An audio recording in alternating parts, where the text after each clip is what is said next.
আদালত বসবে, বিচার বসবে, সবাই আসবেন। আস্তে আস্তে 11-12 কোটিকা হয়ে যায়। সময় থাকে 10 কোটিকা, আস্তে আস্তে 11-12 কোটিকা। এই হিসাবে কিছু কথা বলা যায়। তবে আমি যতটুকু আমার মাইকের আওয়াজ এইটা আছে, আমি আপনাদেরকে বলতেছি এখন শেষ দোয়া।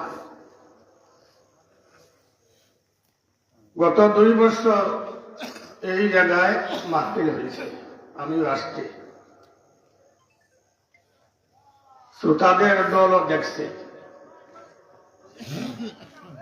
দুনিয়ার অবস্থা যেরকম, পরকালের অবস্থা সেই রকম। অর্থাৎ পরকালে মানুষ জান্নাতে যাবে, তাদের সংখ্যা হইল কম। দুনিয়াতে শুধু ওয়াজ শুনব, ওয়াজের পিছনে আর কোনো কিছু নয়, এমন শ্রোতা যারা, তারাই সত্যিকারের শ্রোতা। আর যারা বলে না আমরা কিন্তু ওয়াজে যাইব, সেদিকে থাকবো, সত্যিকারের শ্রোতা হইতে পারে না। আলহামদুলিল্লাহ, এই পর্যন্ত আপনারা যারা আছেন আপনাদেরকে মুবারকবাদ। এবং শেষ ভালো যার, সব ভালো তার। এখনো আমরা যারা আছি, দূর দূরান্তে আছি, আশেপাশে হাট বাজারে আছি, আমরা চলে আসি মাহফিলে, শেষ দোয়াটা নিয়ে আমরা বাড়িতে চলে যাই। কত মানুষ রাত্রে ঘুমায়, সকালবেলা ছেলে মেয়ে আব্বা আব্বা বলিয়া ডাকে, কিন্তু আব্বা তোর জবাব দেয় না। কত মানুষ সিলেটে যায় ছেলে অথবা মেয়ের বিবাহের বাজার করতে, চণ্ডীপুর যাওয়ার পরে পেটে বেদনা উঠছে, আর নর্থ ইস্টে আবার সময় নাই, সে দুনিয়া থেকে বিদায় নিয়ে গেছে। এইরকম তো মানুষের অবস্থা। শুধু দুনিয়া কোন স্থায়ী জীবন, আমাদের আসল জীবন হইল পরকালে জান্নাত। এইটা আমাদেরকে চিন্তা করতে হবে। সবাই আসেন, দোয়াতে শরীক হন, আবার বাড়িতে যান। আমি বেশি সময় দেব না। আমরা মানব জাতি 2টা জিনিসের নাম। একটা হইল দেহ, আর অপরটা হইল আত্মা। ঠিক কিনা? দেহের রোগ হয় কিনা? চিকিৎসা আছে কিনা? কিছু না কিছু চিকিৎসা আছে। তবে একটা রোগের চিকিৎসা আজ পর্যন্ত পাওয়া যায় না, যেটার নাম হইল ক্যান্সার। এইভাবে আত্মারও কিন্তু রোগ আছে। তবে জানবেন, দেহটাকে আত্মা বলো। যে দেহের মধ্যে আত্মা নাই, সে দেহের কোনো মূল্য নাই। যেরকম যে গাছে ফল নাই, সেই গাছের কোনো মূল্য নাই। যে ইলমে আমল নাই, সেই ইলমেরও কোনো মূল্য নাই। যে দেহের মধ্যে আত্মা নাই, সেই আত্মারও কোনো মূল্য নাই। দেহের যেরকম রোগ হয়, আত্মার রোগ হয়। তবে আত্মার রোগ যেটা আছে, এইটার চিকিৎসা দুনিয়ার কোন ডাক্তারের কাছে পাওয়া যায় না। আত্মার মধ্যে এমন রোগ হয়, এই রোগকে আপনি দূর করতে হবে। যেমন দেখেন, আমাদের কাপড়ে যদি ময়লা লাগে, সাবান দ্বারা ধৌত করলে ময়লা দূর হয়ে যায়, কাপড় পরিষ্কার। যদি কাপড়ে ছিত্রি পড়িয়া যায়, সাবান দ্বারা ধৌত করলে পরিষ্কার হবে না।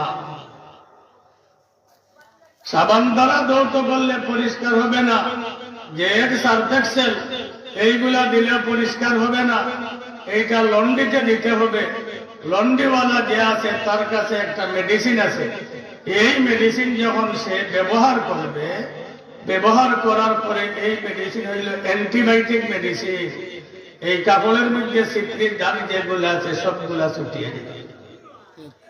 আমাদের যে আত্মা, এই আত্মার যে রোগ, এই আত্মা রোগের কিন্তু একটা মেডিসিন আছে। যদি বান্দা এক রোগ ছাড়া, তবে এক রোগের মেডিসিন নাই। যদি বান্দা শিরিক গুনাহ করে, এমন গুনাহকে আল্লাহ রাব্বুল আলামিন ক্ষমা করবেন না। শিরিক ছাড়া যত গুনাহ আছে, বন্দা যখন আল্লাহ তাআলার দরবারে তওবা করবে, তবে তওবাটা কোন ধরনের তওবা? আল্লাহর কোরআনে বলতেছেন, ইয়া আইয়ুহাল্লাযীনা আমানু তুবু ইলাল্লাহি তাওবাতান নাসুহা। তাওবাতান নাসুহা শব্দের অর্থ হইল আন্তরিক তওবা। তওবা দুই ধরনের, একটা হইল মুখের তওবা আর আরেকটা হইল আন্তরিক তওবা। আন্তরিক তওবা এইটা হইল আপনার বর্তমান যে এটম বোম যেগুলো আছে, মিসাইল যেগুলো আছে, পারমাণবিক অস্ত্র যেগুলো আছে, এর চেয়ে আরো দ্রুতগামী এই আন্তরিক তওবা যখন বান্দা করে নেয়, আল্লাহ রাব্বুল আলামিনের ওয়াদা, বান্দা তুমি আন্তরিক তওবা করলে আমি তোমাকে 3টা পুরস্কারে পুরস্কৃত করব। সুবহানাল্লাহ। কয়টা? 3টা। আল্লাহ কোরআনে বলতেছে, নবীটা পড়ে দেখি, ইয়া আইয়ুহাল্লাযীনা আমানু তুবু ইলাল্লাহি তাওবাতান নাসুহা। হে ঈমানদারগণ, তোমরা আন্তরিক তওবা করো। রব্বুল আলামিন আন্তরিক তওবা করলে আমরা কি পুরস্কার পাব? আল্লাহ জবাবে বলে, আসা রব্বুকুম আইয়ুকাফিরা আনকুম সাইয়্যাতিকুম। যদি আন্তরিক তওবা করতে পারো, আমি রব্বুল আলামিন তোমাদের জীবনের সমস্ত সগীরা কবিরা গুনাহকে মাফ করিয়া দেব। পরিষ্কার। 2 নম্বর পুরস্কার আল্লাহ বলেন, আইয়ুকাফিরা আনকুম সাইয়্যাতিকুম ওয়া ইউদখিলাকুম জান্নাতিন তাজরি মিন তাহতিহাল আনহার। তোমাদেরকে আমি এমন জান্নাত দান করব যে জান্নাতের তলদেশে ঝর্ণা জারি আছে। আবার আল্লাহ বলেন 3 নম্বর পুরস্কার, হাসর মাঠ কিন্তু অন্ধকার হবে, কোন মানুষ হাঁটতে পারবে না, একমাত্র দুনিয়াতে যারা আন্তরিক তওবা করেছে আল্লাহ রাব্বুল আলামিন তাদেরকে একটা লাইট দিয়া দিবেন, বাল্ব দিয়া দিবেন, আলো দিয়া দিবেন। এই আলো কি করবে? নূরুহুম ইয়াসআ বাইনা আইদিহিম ওয়া বিআইমানিহিম। এই আলো তার সামন দিকে যাবে, পিছন দিকে যাবে, ডান দিকে বাম দিকে যাবে, সে দেখতে পারবে। পার্শ্ববর্তী যে ব্যক্তি আছে, যদিও তার চক্ষু আছে, আল্লাহ রাব্বুল আলামিন তার দৃষ্টিকে হরণ করিয়া দিবেন, সে দেখলে অন্ধকার। আর দুনিয়াতে যে ব্যক্তি আন্তরিক তওবা করেছে, আল্লাহ রাব্বুল আলামিন তার সম্মুখে রাস্তাকে পরিষ্কার করিয়া দিবেন।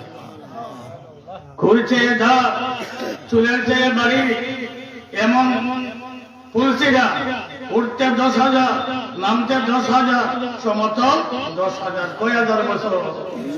30,000 বছর। যদি আপনি আন্তরিক তওবা করতে পারেন, 30,000 বছরের রাস্তা বিজলি দিয়া আল্লাহ রাব্বুল আলামিন আপনাকে অতিক্রম করাইয়া দিবেন। সুবহানাল্লাহ। আমাদের তওবার দরকার আছে কিনা? অন্তরে কালেমা আছে কিনা? অনেক কালিমা আছে আমাদের অন্তরে, আমাদের তওবার দরকার।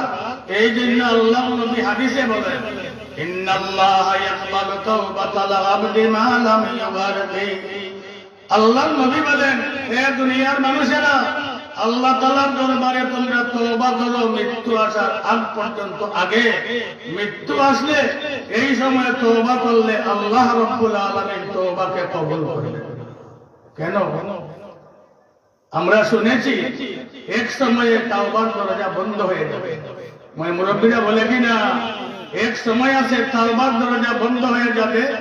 এই মর্মে একটা না হাদিস আছে, আলা রাসূলুল্লাহ সাল্লাল্লাহু আলাইহি ওয়াসাল্লাম লিআবি যর, ইয়া আবা যর আতাদরি আইনা তাযহাবু হাযিহিস শামস।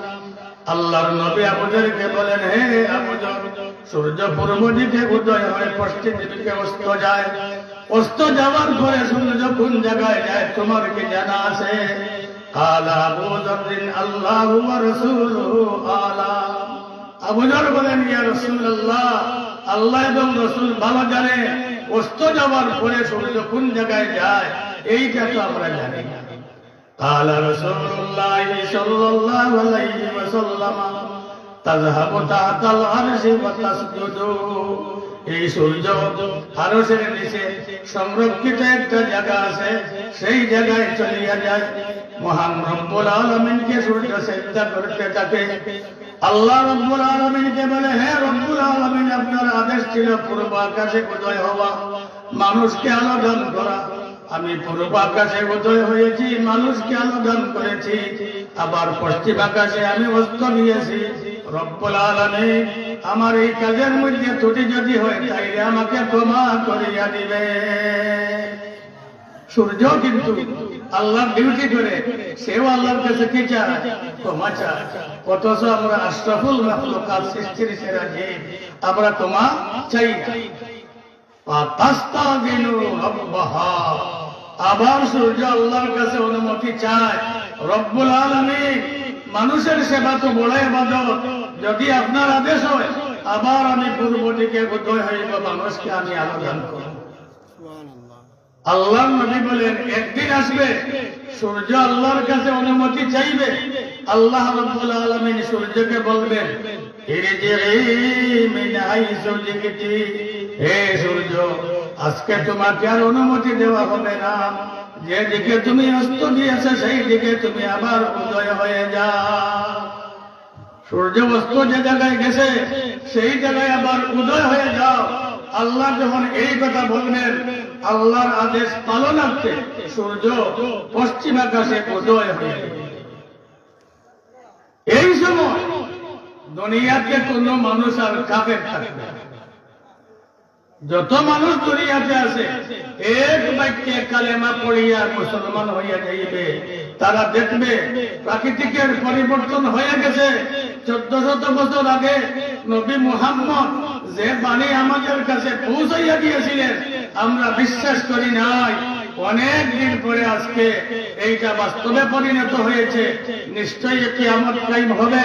আল্লাহ একজন আছেন জানকে বাঁচানোর জন্য।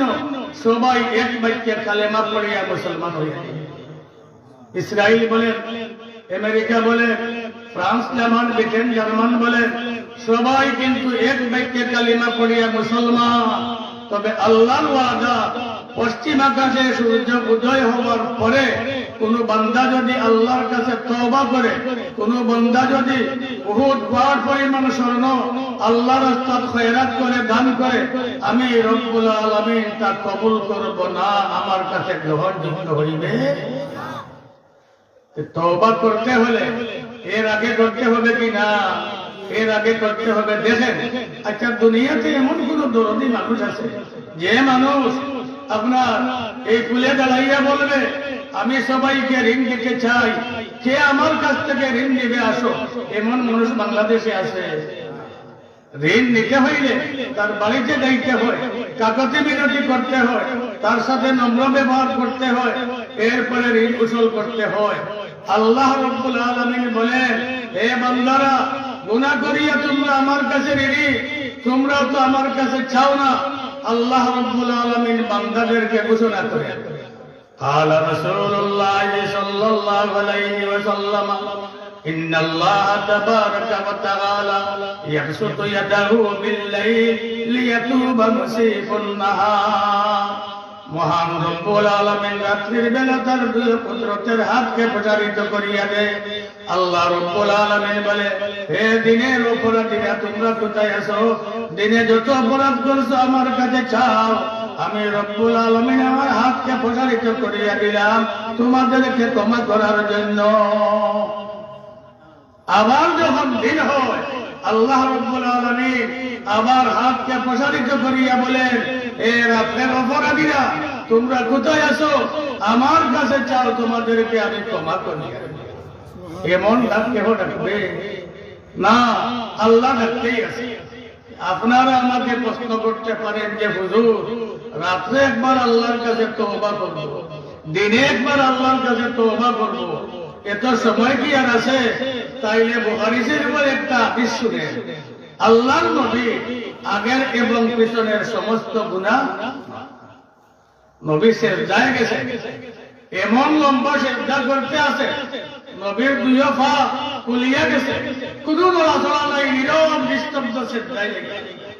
আয়েশা মনে মনে ভাবছে, কত মানুষ তো সেজদা নিয়ে মৃত্যুবরণ করে, আল্লাহর নবী নীরব, নড়াচড়া নাই, হয়তো আল্লাহর নবী দুনিয়া থেকে বিদায় নিয়ে গেছে। এইটা আয়েশার মনে মনে আসছে, পায়ের নিচে এইভাবে আঙ্গুল দ্বারা নাড়াচাড়া করছে, করার পরে দেখেন যে আল্লাহ নবীর পা নড়তে আছে। আয়েশা বুঝলেন যে না, আল্লাহ নবী এখন কি আছে, জীবিত আছে। আয়েশা রাদিয়াল্লাহু তাআলা আনহা আল্লাহর নবীকে বলেন, ইয়া রাসূলুল্লাহ, আপনার আগের এবং পিছনের সমস্ত গুনাহ মাফ। এমন লম্বা লম্বা সিজদা করে, ওগো আল্লাহর নবী, আমার মনে হয়েছে আপনি দুনিয়া থেকে বিদায় নিয়ে গেছেন, এই জন্য আপনার পায়ের নিচে আমি হাত দিলাম। আল্লাহর নবী বলেন, হে আয়েশা, তুমি কি জানো না, আফালা আকুনু আবদান শাকুরা, মহান রব্বুল আলামিন আমাকে এত দয়া করেছে, আমাকে যখন দয়া করলো, আল্লাহ রব্বুল আলামিনের কৃতজ্ঞতা কি আমি প্রকাশ করব না? আল্লাহ রব্বুল আলামিনের শুকরিয়া আদায় করার জন্য এত লম্বা লম্বা সিজদা করতে আসি। বোঝা গেল, নিয়ামত পাওয়ার পরে আল্লাহ তাআলার দরবারে কি করতে হবে, শুকরিয়া আদায় করতে হয়। নবী বলেন বুখারী শরীফের রায়াত, ইন্নী আরবি শব্দ, ইন্না আরবি শব্দ, এইটাকে তাকিদ বলা হয়। কোন কথাকে শক্ত, কোন কথাকে দৃঢ়, কোন কথাকে মজবুত করার জন্য আরবিতে ইন্না শব্দ আছে। ইন্নাল্লাহা আলা কুল্লি শাইইন কাদির, নিশ্চয়ই, নিশ্চয়ই শব্দ হইল কি, শক্ত করা। আল্লাহ নবী বলেন, ইন্নী, নিশ্চয়ই আমি, লা আস্তাগফিরু, নিশ্চয়ই আল্লাহ তাআলার কাছে আমি তওবা করি, ওয়া আতুবু ইলাইহি ফিল ইয়াউমি আকসারা মিন ৭০ মাররা, আল্লাহ তাআলার দরবারে আমি প্রতিদিন ৭০ উপরে তওবা করি। কতবার? ৭০ উপরে। যে নবী আগের গুনাহ এবং পিছনের গুনাহ মাফ, এমন নবী ৭০ অধিক তওবা করেন। কিসের জন্য? গুনাহ মাফের জন্য না, উম্মতকে শিখানোর জন্য। আবু দাউদের রওয়ায়াতে আছে, আনা লাকুম বিমানজিলাতিল ওয়ালিদি লিওয়ালাদিহি, হে আমার উম্মতের দল, আমি তোমাদের জন্য পিতৃ সমতুল্য। দুনিয়ার সমস্ত পিতা সন্তানকে আদর করে ভালো উপদেশ শিখায়, আমিও তোমাদের পিতৃ সমতুল্য। তোমাদেরকে আমি উপদেশ দিতে আসি, যখন তোমরা বাথরুম বা টয়লেটে যাবে, সেই জায়গাতে আপনার জিজ্ঞাসা থাকে, হবিস থাকে, যদি তোমরা একটা দোয়া করতে পারো, তাইলে জান্নাতের উপদ্রব থেকে আল্লাহ রাব্বুল আলামিন তোমাদেরকে হেফাজত করবেন। ফাইজা আতা আহাদুকুমুল খালাআ ফালিয়াকুল আউযু বিল্লাহি মিনাল খুবুসি ওয়াল খাবাইস। খুবুস শব্দের অর্থ হইল পুরুষ কিন্না, খাবাইস মহিলা কিন্না। মানব জাতির মাঝে পুরুষ মহিলা যেভাবে আছে, যে জাতির মাঝে কিন্তু পুরুষ আছে, মহিলাও আছে। আল্লাহ বলেন, আল্লাহ নবী বলেন,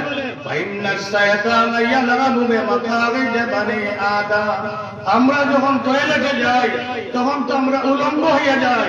শয়তান তখন আমাদের এই যে আপনার বিতম্ব যেগুলো আছে, এইগুলা নিয়ে খেলানেলা করে। বান্দা যখন এই দোয়া পড়ি আনে, সাথে সাথে শয়তান এই জায়গা থেকে দৌড়ে যায়। আল্লাহর নবী আমাদের পিতৃ সমতুল্য, এই জন্য আল্লাহর নবীর জীবনে কোনো গুনাহ নাই। আমার উম্মতেরা গুনাহ করলে কিভাবে তওবা করতে হয়, কতবার তওবা করবে, আমি নবী তাদেরকে শিক্ষা দেওয়ার জন্য আমি প্রতিদিন ৭০ উপরে কি করে থাকি, তওবা করে থাকি। বেরাদরান ইসলাম, এই জন্য আমি অধিক লম্বা করতে চাই না। বান্দা যদি আল্লাহ তাআলার দরবারে তওবা করে, একটা হাদিস আমি বলতে চাই, মুসলিম শরীফের রওয়ায়াত, মনোযোগ দিয়ে শুনবেন। قال رسول الله صلى الله عليه وسلم لله أشد فرحا من توبة عبده يتوب إليه إذا كان من أحدكم। বান্দা যখন আল্লাহ তাআলার দরবারে তওবা করে, আল্লাহ কি পরিমাণ খুশি হন, হাদিসে একটা উদাহরণ দিতে আছে। উদাহরণ কি? কানাত রাহিলাতুহু বিআরদিন ফালাতিন ফানফালাতাত মিনহা ফানফালাতাত মিনহু ফাতাবআইসা ওয়া আলাইহা তাআমুহু ওয়া শারাবুহু। একজন মুসাফির একটা মরুভূমি দিয়া, এটা উট বা ঘোড়া নিয়ে আসে, তার যানবাহন নিয়ে আপনার সফর করতে আসে, মাঠের মধ্যখানে চলিয়া গেছে, সামন দিকে তাকাইলে দেখা যায় না, পিছন দিকে তাকাইলে দেখা যায় না, ডানে বামে তাকাইলে কোনো কিছু দেখা যায় না, শুধু আসমান আর আসমান। এমন জায়গায় যাওয়ার পরে তার যে আপনার উট যেটা আছে, উট তার থেকে পলায়ন করিয়া গেছে। তবে সে জানে পিছন দিকে হাঁটিয়ে যাওয়া আমার পক্ষে সম্ভব না, সম্মুখের দিকে যাওয়াও কিনা সম্ভব না। এই জায়গাতে আমার মরণ ছাড়া দ্বিতীয় কোন উপায় নাই। অথচ আলাইহা তাআমুহু ওয়া শারাবুহু, তার উটের উপরে তার খালি এবং পানি, সামান যা কিছু আছে উটের উপরে, এই খালি খালি সামান নিয়ে উট পলায়ন করিয়া গেছে। হাত আইসা সে নিরাশ। এমন সময় দেখল মাঠের মধ্যখানে একটা গাছ, পাতা সজরাতান ফালতাজা বিদিল্লিহা, মাঠের মধ্যে একটা গাছ দেখলো, গাছের ছায়া আছে, ছায়ার নিচে সে কি করলো, আপনার এই জায়গাতে আপনার বসিয়া পড়লো। মহান রব্বুল আলামিনের দরবারে দোয়া করতে আছে, ও রব্বুল আলামিন তুমি জানো আমি সামন দিকে যাইতে পারবো না, পিছন দিকে যাইতে পারবো না, যেদিকে যাইব আমার জীবন শেষ হইয়া যাইবে, এত জায়গাটা আমার পক্ষে সম্ভব না, এবং আমার হাড়ি এবং পানিও আমার সাথে না। রব্বুল আলামিন তুমি জানো আমাকে বাঁচানেওয়ালার কেহ নাই। এইভাবে আল্লাহ তাআলার কাছে গাছের নিচে বসে আসে দোয়া করতে আছে। এমন সময় সে চিন্তিত আছে এবং আল্লাহ তাআলার কাছে দোয়া করতে আছে। হঠাৎ তাকাইয়া দেখে তার যানবাহন উট যেটা ছিল সেটা তার কাছে আসিয়া দাঁড়াইয়া গেছে। যেই দাঁড়াইছে খেতাম শব্দের অর্থ হইল লাগাম। সেই সময়ে প্রত্যেক যানবাহনের লাগাম থাকতো, সে লাগামে ধরছে। কেন ধরছে? অন্ধ মানুষ যদি লাঠি হারায় আর লাঠি পায় কে আর সাড়ে লাঠি না, যদি আবার সাড়ে চাইলে আমার মরণ ছাড়ার উপায় নাই। সেও মনে মনে ভাবলো আমার কাছ থেকে আমার অবহেলার কারণে আমার যানবাহন চলিয়া গেছে, লাগামে ধরছে। হে যানবাহন, হে উট, আমি তোমাকে আগে হারিয়েছি, এখন আর তোমাকে আমি হারাইব না।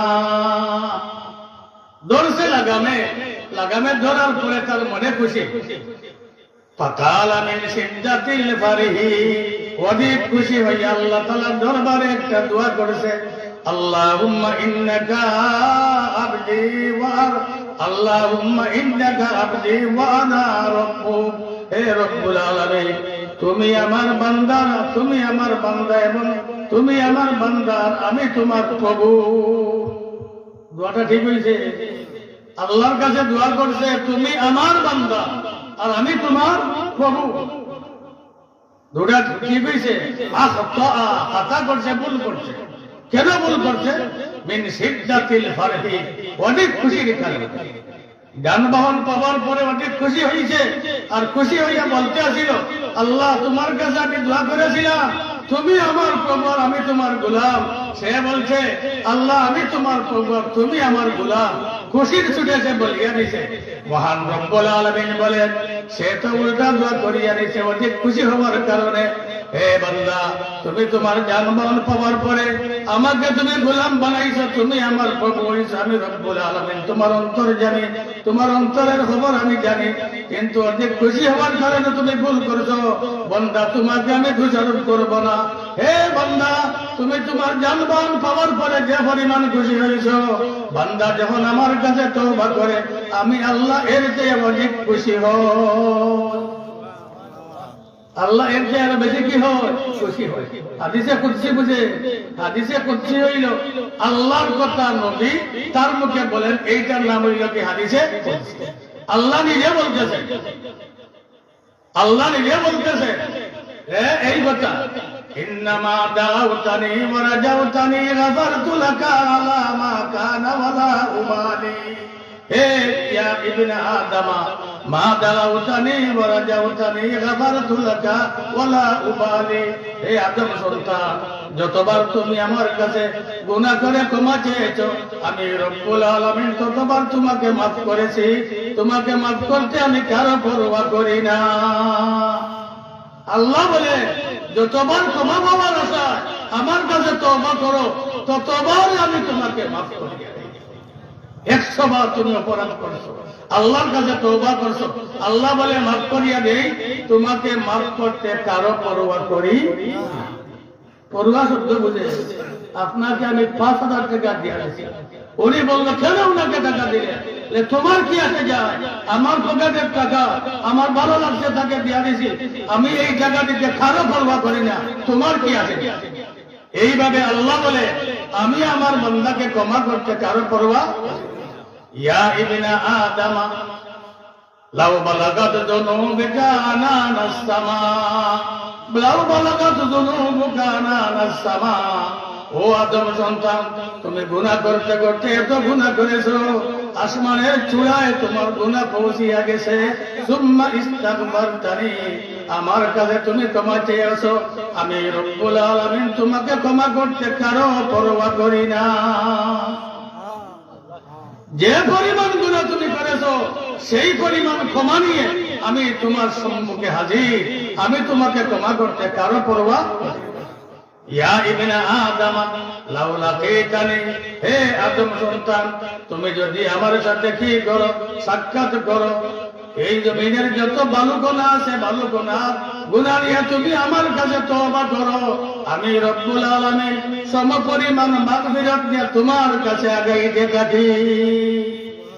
এই দুনিয়ার মুখে যত বালি আছে, যদি কোনো বান্দা এই বালি পরিমাণ, বালির কণা পরিমাণ গুনাহ করে আর আল্লাহর কাছে চায়, আল্লাহ বলে আমার কাছে আন্তরিক তওবা করলে যত বালি কণা পরিমাণ গুনাহ করেছো তত পরিমাণ মাগফিরাত নিয়ে ক্ষমা নিয়ে আমি আল্লাহ তোমার দরবারে হাজির, কারো পরোয়া করি না। এতে বোঝা গেল আল্লাহ রাব্বুল আলামিন তার বান্দাকে মাফ করে কিনা? মাফ করে। বেরাদরানে ইসলাম, আমি শেষে একটা কথা বলতে চাই, ইবাদত হবে আমাদের ইচ্ছা মতো না, কোরআন হাদিসের ভিত্তিতে। কোরআন হাদিসের ভিত্তিতে ইচ্ছা মতো ইবাদত করতে পারে। যেমন আপনি একজন ব্যবসায়ী, আপনার দোকানে 2 জন কর্মচারীর প্রয়োজন, 2 জন কর্মচারী দেখছেন 10,000, 10,000, 20,000 বেতন, মাসে বেতন কত দেয়? 20,000। একজন কর্মচারী সকাল 7টায় দোকানে যায় আর টেবিলে আপনার তুলে বসিয়ে থাকে, কাস্টমার আইলে সালামও জানায় না, ভালো বুড়াও বলে না, আপনার তারিয়া থেকে মালও দেখায় না, এইভাবে সে বসে থাকে। এমন কর্মচারীকে মালিক রাখবে? হ্যাঁ? আর একজন কর্মচারী আছে, কাস্টমার আসলে সালাম জানায়, তারিয়া থেকে মাল দেখায়, বেচার সময়ে নরসিংদী থেকে যে মালটা সে 10,000 টাকা দিয়ে আনছে 5,000 টাকায় বিক্রি করিয়া রাখবে? এই কর্মচারী চাই আগের থেকে ভালো, সে তো মালিকের ক্ষতি করে নাই, আর এইটা তার মন গড়া কাজ করিয়া মালিকের কি করছে? ক্ষতি করছে। আগের কর্মচারী কাজ না করিয়া ব্যর্থ কর্মচারী, আর পরের কর্মচারী কাজ করিও কি ব্যর্থ, কারণ তার ইচ্ছা মতো কাজ করছে। এমন কর্মচারীকে কোন মালিক তার দোকানে রাখবেও না, বেতন দিবে না। এইভাবে আমরা দুনিয়াতে সবাই কার কর্মচারী? জোরে বলেন কার? আল্লাহ যেভাবে ইবাদত করার কথা বলেছেন সেইভাবে করবে। 3 বেলা নামাজ পড়া হারাম জানে? সকালে যখন সূর্য উদয় হয়, দুপুরের সময়ে সূর্য অস্ত যখন যায়, এই 3 সময়ে নামাজ পড়া কি হারাম। মেয়ে লোকের মিস বা মাসিক যখন হয় এই সময়ে নামাজ পড়া কি হারাম। এখন যদি কেহ বলে না নামাজ পড়া তো সবের কাজ, আমি কিন্তু মিন্সের সময় নামাজ পড়বো, সূর্য উদয় হওয়ার সময় পড়বো, অস্ত যাওয়ার সময় পড়বো, হ্যাঁ, এবং দুপুরি সময় পড়বো, তাইলে আপনার এটা ইবাদত হবে? আল্লাহর আদেশ কি হবে? লঙ্ঘন হবে। আল্লাহ যেভাবে বলেছেন আপনি এইভাবে করেন না, কাজটা কিন্তু আপনি করছেন, তবে এইভাবে করেন, সীমা লঙ্ঘন করিয়া করি। এই জন্য আমাদের যত ইবাদত আছে, ইবাদতের মধ্যে একটা সময় সীমা আছে, সীমার অতিরিক্ত কোনো করা যাবে না।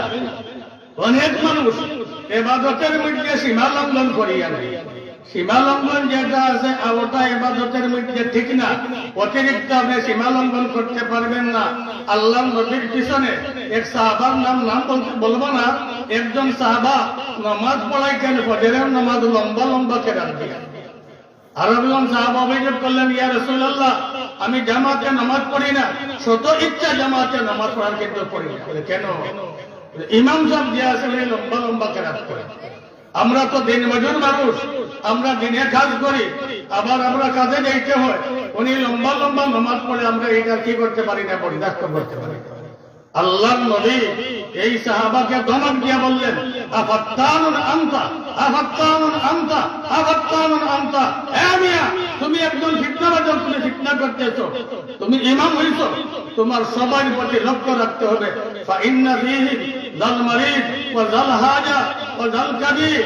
তোমার পিছনে যারা আছে, অনেক আছে বয়োবৃদ্ধ মানুষ, দাঁড়াইতে পারে না, তার কোমরে ধরা, হাঁটুয়ে ধরা। অনেক আছে মহিলা, তার বাচ্চা কাঁদাকাটি করতে আছে, প্রথম যুগের কথা। অনেক আছে কাজকর্মে যাবে, তার হাজত আছে। এত লম্বা যদি নামাজ পড়ে, মানুষ তো জমাতে আসবে না, আপনি তো মানুষকে জমাত থেকে বিদায় দিয়ে দিতেছেন। ইবাদত সীমা লঙ্ঘন ছাড়া হয় না।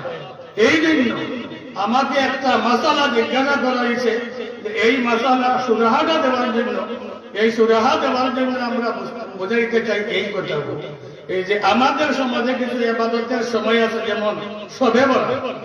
শবে বরাত যখন আসে, তখন আমরা আমাদের অনেক জায়গায় সীমা লঙ্ঘন করি আবার ইবাদত করা হয়। আমাদের গহরপুর যে মাদ্রাসা, এই মাসা বালাগঞ্জ তালা, এমনকি সিলেট জেলা, এমনকি বাংলাদেশের উল্লেখযোগ্য একটা মাসা। শুধু সিলেট জেলা না, বাংলাদেশের আনাচে কানাচে গেলেও সমস্ত মানুষ গহরপুর মাদ্রাসাকে চিনে। এই মাসায় শবে বরাত পালিত হয়। তবে আপনারা গেলে দেখবেন, এই মাসায় যে শবে বরাত পালিত হয় নির্দিষ্ট সময় মতো। কারণ এই সময়ে মানুষ, অনেক মহিলা আছে, তারা আবার কোরআন তিলাওয়াত করে। এখন যদি আমরা মাইকে জিকির করি, দোয়া করি, ওয়াজ করি, নির্দিষ্ট সময় মতো আমরা ওয়াজ করব। যেমন মনে করে মাগরিব বাদ থেকে নিয়ে এশা পর্যন্ত, বা এশার পরে আরো 1 ঘন্টা 8টা 9টা পর্যন্ত আপনি দোয়া দুরুদ ওয়াজ করিয়ে নিলেন। এরপরে আপনাকে তিলাওয়াত করতে হবে। এই যে আগের হুজুর যে ওয়াজ করিয়া গেছেন, উনি আমার নাতি সাহেব, উনি আমাকে দাদা ডাকেন, উনি আমার নাতি সাহেব। অবশ্যই নাতি সাহেব ধরিলে উনি একজন বড় আলিম, উনিও বুখারী পড়ায়। কোরআনের তিলাওয়াতের কথা উনি বলছে কিনা? কোরআন তিলাওয়াতের কথা বলছে, কিন্তু আপনি একটা কাজ করবেন, কোরআন কমপক্ষে 1 পারা কোরআন তিলাওয়াত করবেন। 1 পারা কোরআন যদি একজন মানুষ তিলাওয়াত করে, আপনাদের মতো মানুষ যারা আছে, ঘন্টা কত সময় লাগে? ঘন্টা লাগে, ঘন্টা লাগে। 1 পারা 2 পারা তিলাওয়াত করলে ঘন্টা এইরকম লাগবে। তাইলে কিছু সময় দিবেন আপনি কোরআন তিলাওয়াত করার জন্য, আপনিও তিলাওয়াত করবেন। কারণ আফদল যিকর তিলাওয়াতুল কুরআন, সবচেয়ে উত্তম ইবাদত হইল কোরআন তিলাওয়াত করা। আপনি কোরআন তিলাওয়াত করবেন, এরপরে আপনি নামাজ পড়বেন। সালাতুল হাজাত, সালাতুল তাসবিহ নামাজ শুনছে আপনি জীবনে পড়েন নাই? সব বরাত যখন আছে, আস্তা রাত্র জাগিয়া থাকবেন সালাতুল তাসবিহ নামাজ। এইটা হাদিসে বর্ণিত আছে। যদি আপনি না জানেন, তাইলে ওই নিজের কাছ থেকে শিক্ষা নেবেন, আর ওই কথা বলবেন যে আমাদের ইসলাম ধর্মে সালাতুত তাসবিহ একটা নামাজ আছে, এই নামাজটা আমি জীবনে একবার পড়ি। সারা রাত্রি জাগিয়া তো আমরা থাকতে পারি না, শবে বরাত আসলে আমরা থাকতে পারি। তাইলে সালাতুত তাসবিহ নামাজ কোন আলিমকে জিজ্ঞাসা করি আপনি নামাজটা পড়েন, আপনি তিলাওয়াত করবেন, নামাজ পড়বেন। এবং শেষ যদি আপনি চান, শেষের দিকে আপনি মাইকটা ছাড়িয়া সবাই যখন হাসপাতাল দিলেন, মসজিদে আসিয়া ফজর পড়িয়া আপনার কিছু নসিহত করিয়া, যেমন আমি কিছু নসিহত করলাম, কোনো কিছু পড়লাম না, নসিহত করলাম, এইভাবে নসিহত করিয়া শেষ দোয়া করিয়া আর নামাজটা পড়িয়া বালিতে চলিয়া যাবে। অনেকে মনে করে এইটাই যে সারা রাত্রে যদি মাইকে আমরা মানে গজল পড়ি, এই পড়ি সেই পড়ি, তাইলে অন্যের ইবাদতের মধ্যে কি হয়? ডিস্টার্ব হয়। বাড়িয়ে করে মহিলা যারা আছে, তারা তিলাওয়াত করতে পারে না, তাদের অসুবিধা হয়। এই জন্য আপনার ওই যে খতমে কোরআন যেটা আছে, আমরা যে কোরআন তিলাওয়াত করার পরে কোরআন শোনা হইল, তিলাওয়াত করা এটা ফরজ না। পারলে তো আপনার সওয়াব, কিন্তু তিলাওয়াত যদি আপনি করেন তাইলে শোনাটা হইল কি ওয়াজিব, শোনা হইল কি ওয়াজিব। এখন যদি আমি ঘরে তিলাওয়াত করি তাইলে আমার কেউ শুনবে না, মাইকে যদি আমি তিলাওয়াত করি তাইলে সবাই শুনতে হবে। যদি সবাই শুনে না, এটা শোনা তো বাজি, সবাই শুনে না, তাইলে গুনাহগার কে হবো? আমার যে তিলাওয়াতটা একা তো আমার বেড়ার ভিতরে চতুর্দিকে ওয়ালের ভিতরে করতে পারবো, এইটা যখন আমি মাইকে পড়লাম অন্য মানুষের ডিস্টার্ব হইল। অন্য মানুষের তো অনেক কাজ আছে, দুনিয়াতে অনেক মানুষের অনেক কাজ আছে, সে তার কাজেই আছে। আপনি তিলাওয়াত করলেন এমন অবস্থায় সে আপনার অন্য কাজে আছে, সে আপনার এই কোরআন তিলাওয়াত শুনলো না, বা এক জায়গায় একটা বিচার আছে, মানুষ আলাপ আলোচনা করতে আছে, কিন্তু তার ওয়াজিবটা তরক হইয়া গেল, ছাড়িয়া দিল। এই দোষীকে যে তিলাওয়াত করলো সে। কারণ আপনি এইটা চাইলে আপনি ঘরের ভিতরে করতে পারেন, মাইকে করছে, এখন যদি তারা না শুনিয়া গুনাহগার হয়, সমস্ত গুনাহটা কিন্তু আপনার উপর পড়তে হবে। কথা বুঝতে পারছি? এই জন্য আমরা ইবাদত যা করি, আমরা মন গড়া ইবাদত করব না। কারণ ফাসআলু আহলায যিকরি ইন কুনতুম লা তা'লামুন, যদি কোনো মাসালা না জানো আলিমদের শরণাপন্ন হোক তাদের কাছে। আমি যদি আমার মন গড়া একটা করিয়া নেই, এইটা কিন্তু চলবে না। বর্তমানে দেখবেন মন গড়া অনেক কিছু আছে, অমুকে করছে তমুকে করছে, আমিও করিয়া নেই, না এইটা চলবে না। আপনি করেন, আপনার সব করার যদি আসে তাইলে আপনি এসা পর্যন্ত ওয়াজ নসিহত করেন। যদি মানুষ থাকে তাইলে এসার পরে ওয়াজ নসিহত করেন। কসিদা গজল একটা দুইটা যেগুলো আছে এটা গান, তবে নামাজটা হইল ফরজ। কসিদা গজল তো এটা কি না, দুই একটা বলিয়া দেন। ছোট ছোট ছেলে মেয়ে যারা আছে তারাও বলতে চায়, মাইকে আসার পরে তারাও বলতে আগ্রহ, তারাও কিছু বলো। আপনি আপনার একটা তিলাওয়াত করেন, একটা রুকু পড়েন, দুই চারটা আয়াত পড়েন, এইটা অসুবিধা না। বলিয়া এরপরে সব সময় যদি আপনি 24 ঘন্টা বাজাইতে থাকে, বাড়িয়ে করে মহিলা যারা আছে তাদের কিন্তু অসুবিধা হয়, তারা তিলাওয়াতও করতে পারে না, নামাজও পড়তে পারে না। নামাজের মধ্যে কি হইয়া যায়? ডিস্টার্ব হইয়া যায়। যেরকম মাইকের আওয়াজ গেলে ঘুম লাগে না। আগে কোন গ্রামে যদি ওয়াজ হয় তাইলে এই গ্রামের মানুষ রীতিমতো ঘুমাইতে পারে না, মাইকের আওয়াজ কটকটি কটকটি করতেই আছে, সে ঘুমাইতে পারবে না। এইভাবে তিলাওয়াতেও ডিস্টার্ব হয়, নামাজেও ডিস্টার্ব হয়। এই জন্য আমরা ইবাদতটা একমুখী না করিয়া সব দিকে লক্ষ্য করি আমরা কি করব? ইবাদতটা করব আমরা, যাতে অন্যের অসুবিধা না হয়। কারণ আমার কারণে যদি অন্যের অসুবিধা হয়, এই দায়ভারটা আমাকে নিতে হবে। একজন মানুষকে আমি কি করলাম না, সুযোগ দিলাম না। এই জন্য আমিও সুযোগ নেই, আমি ওয়াজ করি, ওয়াজও কিছু করেন।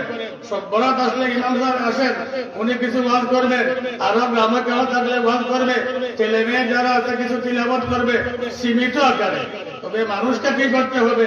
তিলাওয়াতের জন্য, নামাজের জন্য সময় দিতে হবে। আমি জানি অনেক মহিলা আছে, অনেক পুরুষ আছে, ধার্মিক পুরুষ যারা আছে, তারা কিন্তু আপনার সবে বরাতে সালাতুত তাসবিহ নামাজ পড়ে। সালাতুত তাসবিহ নামাজে প্রতিবারে প্রত্যেক রাকাতে 75 বার, এর রুকুতেই 75 বার, সিজদায় 75 বার, দাঁড়াইয়া কতবার, এইভাবে 300 কতবার পড়তে হয়, হাদিসে আছে। এইগুলা যদি আপনি পড়েন, আপনি মুসলমান। আমার কথা স্মরণ রাখবেন যে হুজুর তো বলিয়া গেল সালাতুত তাসবিহ নামাজ, এই নামাজটা কি, কিভাবে পড়তে হয়। আমি মুসলমানের ঘরে জন্ম নিয়েছি, আমি কিন্তু এবার সবে বরাতে সালাতুত তাসবিহ নামাজ পড়িয়া দেব।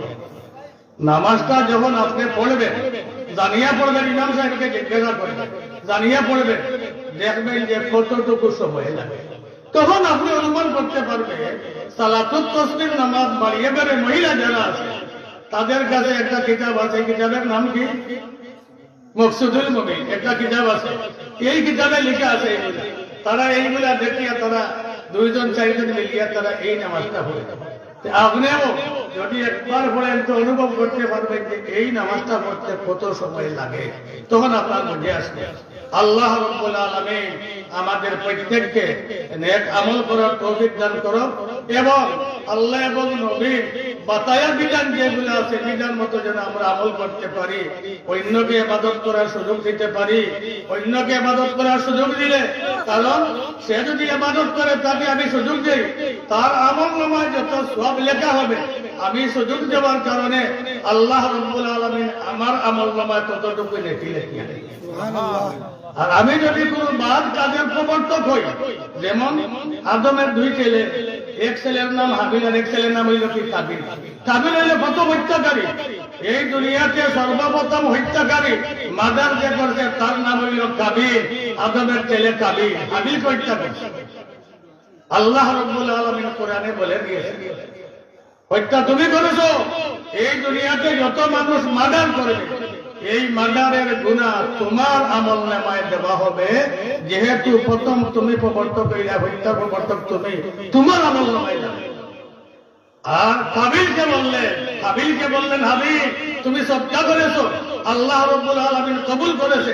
দুনিয়াতে যত মানুষ সদকা করবে, তুমি সদকার প্রবর্তক, আল্লাহ রাব্বুল আলামিন তোমাকে এই সমস্ত সদকার সওয়াব তোমার আমলনামায় লিখিয়ে দিবে। সাল্লাল্লাহু আলাইহি একজন ভাই 200 টাকা, দুইজনে 200 টাকা দিছো। ইয়া আল্লাহ তাআলা যাইত মাকাসিদ দিয়ে তুমি পুরা করিয়া দাও, বেমারে তুমি শিফা নসিব করো। মাশাআল্লাহ আমার আরব ভাই তাই 100 টাকা, আল্লাহ কবুল করো, মঞ্জুর করো, জমিয়ে মুর্দে গান্ডে মাফ করিয়া দাও, আমিন ইয়া রাব্বাল আলামিন। আলহামদুলিল্লাহ, আপনারা শুকরিয়া দেওয়া যায় হাসর মাঠে বলা হাদিস আইছে, তাই হাসর মাঠে জান্নাতে জানে বলা। আজকের মাঠের একটা প্রমাণ করে যদি সিডনি হইতো লাগইল রে, হ্যাঁ এবারে হই তোরা পড়তো লাগইল না, বুঝিলেন যা। মাশাআল্লাহ আরব ভাই 100 টাকা দিয়েছে, আল্লাহ তবে কবুল করো। মাশাআল্লাহ আমার স্যার, মাশাআল্লাহ আবার স্যারের বাড়ি হইল কোন জায়গায়? হবিগঞ্জে চুনারুগা। আমি কাল করছি ছেলে মেয়ে পরীক্ষার্থী, ইয়া আল্লাহ ওনার ছেলে এবং মেয়ে তারা পরীক্ষার্থী, আল্লাহ তুমি আশাতীত কামিয়াবি নসিব ফরমাও, আমলের মধ্যে তুমি বরকত দান ফরমাও, আমিন।